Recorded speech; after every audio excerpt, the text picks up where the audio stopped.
What makes a game truly terrifying? Is it the jump scares, the monsters, or is it something deeper? Something that burrows into your brain and stays there long after you put the controller down.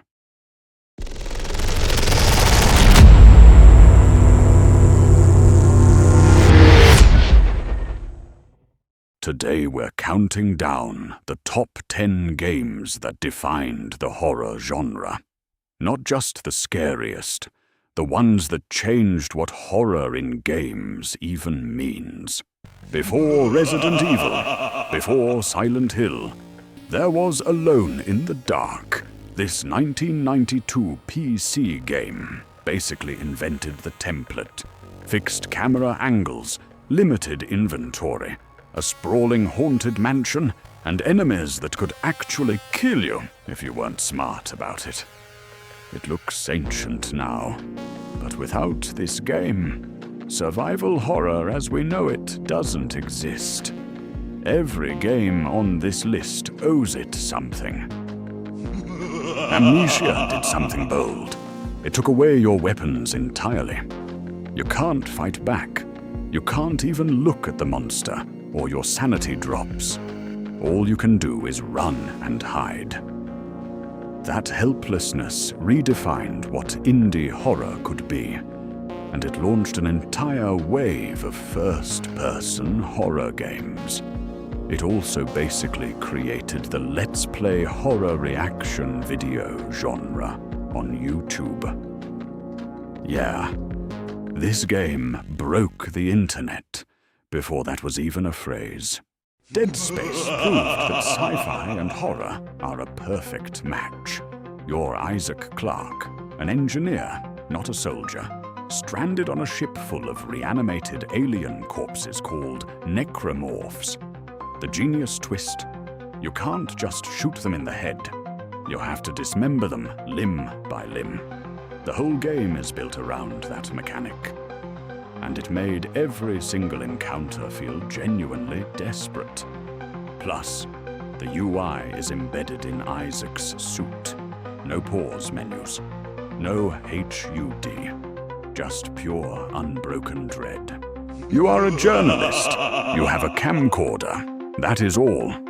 Outlast stripped the genre down to its bones. No weapons, no powers, just running and hiding in the dark while monstrous inmates hunt you through a psychiatric hospital. The night vision battery mechanic is pure evil game design. It's stressful, it's relentless, and it scared an entire generation of streamers out of their chairs. Outlast is the reason no weapon horror became its own sub-genre. Fatal Frame 2 is the most uniquely Japanese horror experience in gaming. You fight ghosts by photographing them. The camera obscura is one of the most creative weapons in gaming history. And the tension of having to let a ghost get close enough to snap a good shot is absolutely gut-wrenching. The story is haunting, the atmosphere is suffocating, and the imagery will stick with you for years.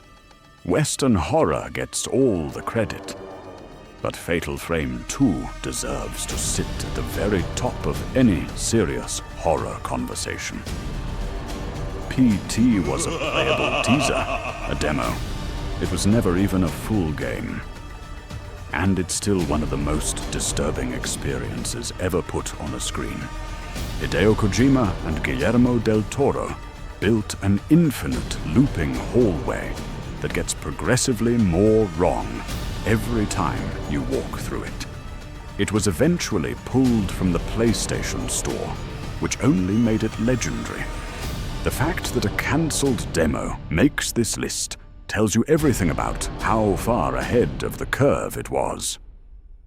Scott Cawthon built FNAF in a few weeks with basic software. It became a global phenomenon.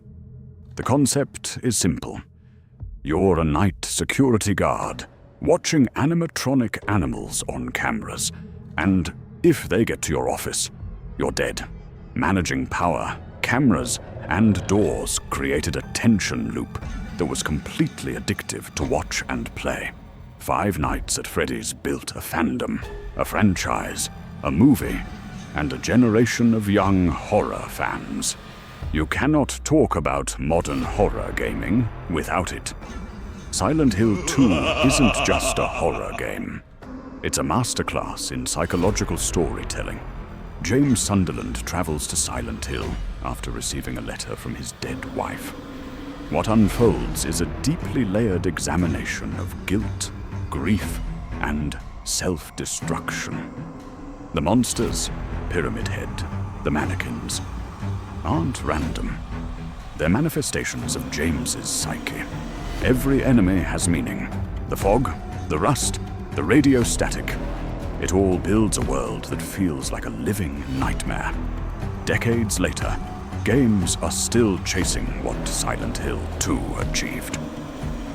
We're giving this slot to both versions because both are masterpieces. The original Resident Evil 2 perfected the survival horror formula. Limited ammo, inventory management, interconnected level design, and Mr. X, a relentless tyrant who stalks you through the police station. The 2019 remake took all of that and rebuilt it from the ground up in third person, making Mr. X even more terrifying. Together they represent the gold standard of the genre. If you've only played one survival horror game in your life, this is the one. Number 1, the one that changed everything. Again, Resident Evil 4 didn't just redefine the RE series, it redefined action horror as a whole. Over-the-shoulder camera, context-sensitive actions, merchant system, enemy crowd management. Every modern third-person action game has DNA from RE4, but it never stopped being scary.